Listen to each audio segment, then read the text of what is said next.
Now to Ukraine, and Ukraine's military said Russia launched more than 100 drones in overnight attacks, killing at least one person. That's despite U.S. President Donald Trump issuing a public demand for Vladimir Putin to stop following a major deadly attack on Kyiv on Thursday.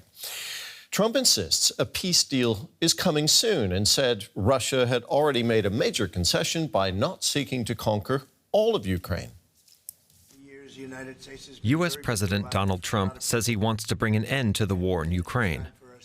Critics accuse him of being soft on Russia while pushing away Ukraine, a supposed American ally.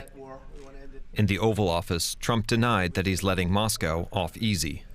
We're putting a lot of pressure on Russia, and Russia knows that, and some people that are close to it know, or he wouldn't be talking right now. He's talking, and we're putting a lot of pressure. I think he wants to make a deal. We're going to find out very soon, but it takes two to tango, and you have to have Ukraine want to make a deal too. But when asked what concessions Russia has offered to get closer to a peace deal, Trump insisted Moscow was making a compromise. What concessions has Russia offered up thus far to get to the point where you're closer to peace? Stopping the war, stopping taking the whole country. Pretty big concession.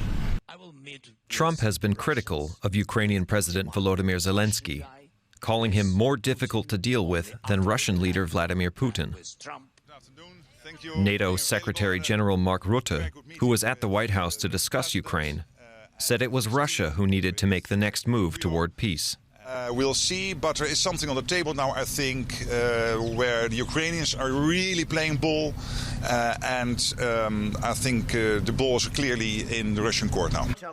A State Department spokesperson said the U.S. was still looking for a deal, despite the apparent bad blood between Trump and Zelensky. When everyone thought everything was over after President Zelensky's visit to the Oval Office, oh, it's over, all of this is done. And it wasn't, and it isn't. Because this is about human beings having conversations, negotiating, literally existential issues where their decisions make a difference of who's alive the next day. After the Oval Office meeting, Trump took a helicopter to his nearby golf club for dinner. Confident, he said, that a deal was well on its way. Let's get some analysis now from Gomza. He's a political expert on Ukraine at the Kyiv School of Economics and joins us from Ukraine's capital city. Ivan, what do you make of the position that Ukraine is in right now? Does it have any good options? Well, actually, yes. I mean, let's start with the claim that Russia has advanced through Witkov on 4 Ukrainian regions, including Zaporizhia and Kherson, which are conceivably, for Russians, the price for Ukraine to pay for a peace deal. Actually, it is a non-starter because militarily Ukraine has not lost them, and that is actually the card we are going to play.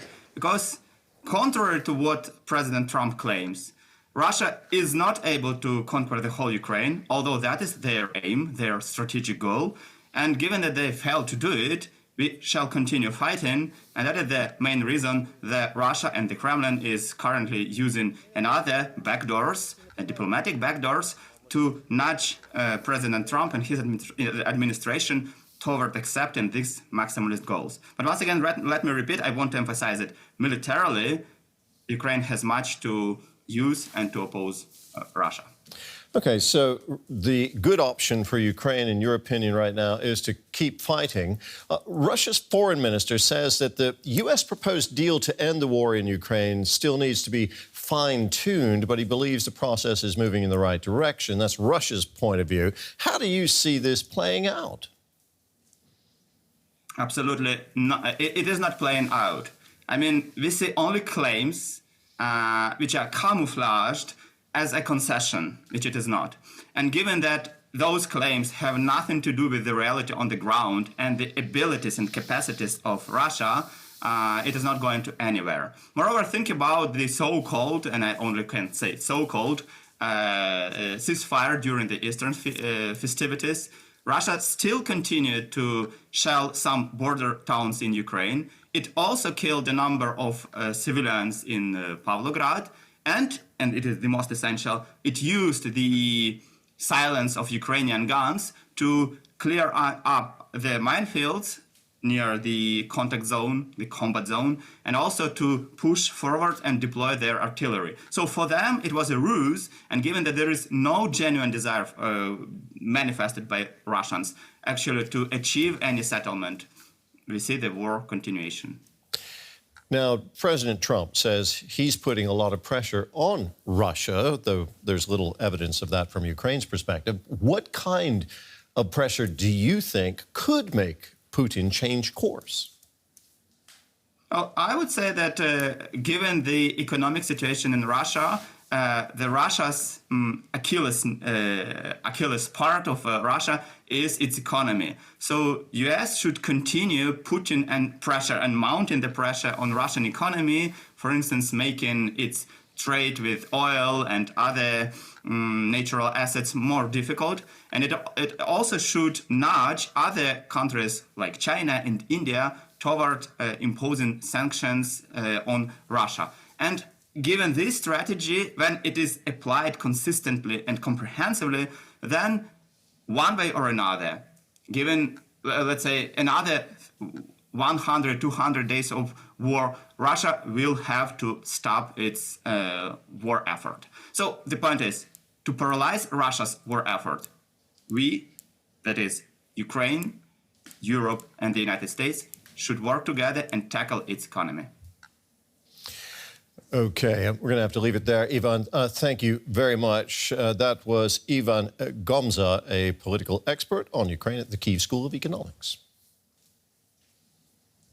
For more, we're joined now by DW's Nick Connolly in Kyiv. Nick, President Trump says Russia is making a concession by not taking all of Ukraine. How is that assertion going down in Kyiv? Well, it's certainly not a surprise to Ukrainians, but it really puts a point on Donald Trump's might is right approach, that bigger countries, be that the US or Russia, as he sees it, have the right basically to dictate terms to their smaller neighbors. And even if that includes taking all their territory, those smaller countries should be grateful basically for not being invaded in full. This is a man obviously who talks about annexing Canada and taking Greenland from Denmark. So obviously there's no kind of values-based judgment over what Vladimir Putin is trying to do here in Ukraine. I think the kind of real worry here in Ukraine is that right now Donald Trump is being played, that he is being offered hot air by the Russian side, be that a promise not to take the whole rest of Ukraine, which most Ukrainians don't believe would ever be true, be that to talk from Russia about moving away from China and kind of re-engaging with America. That is also something people here think is basically a ploy, or other talk of maybe allowing or kind of agreeing to Ukraine's military staying the way it is and not forcing it to be reduced. These are all things that are seen from Kyiv as very cheap kind of rhetorical offers to Trump, and in return Trump is offering up real hard and fast kind of realities on the ground, be that forcing Ukraine to recognize Russian ownership of Crimea or other things like that actually have a real impact. So there's a real sense of this kind of disbalance here, with Trump basically taking kind of rhetorical nods in return for real concessions. Now, President Trump claims that the main obstacle to peace right now is Ukraine and not Russia. What sort of concessions does he really expect Ukraine to make, and what would Ukraine find acceptable? I think the major thing in all of this for Ukraine is security in the future, to make sure that Vladimir Putin doesn't come back a couple of years down the line as he did after 2014 in 2022. I think if NATO membership had been an option, if some kind of real guarantee in terms of Western troops, boots on the ground here in Ukraine, then I think lots of these discussions are a lot easier.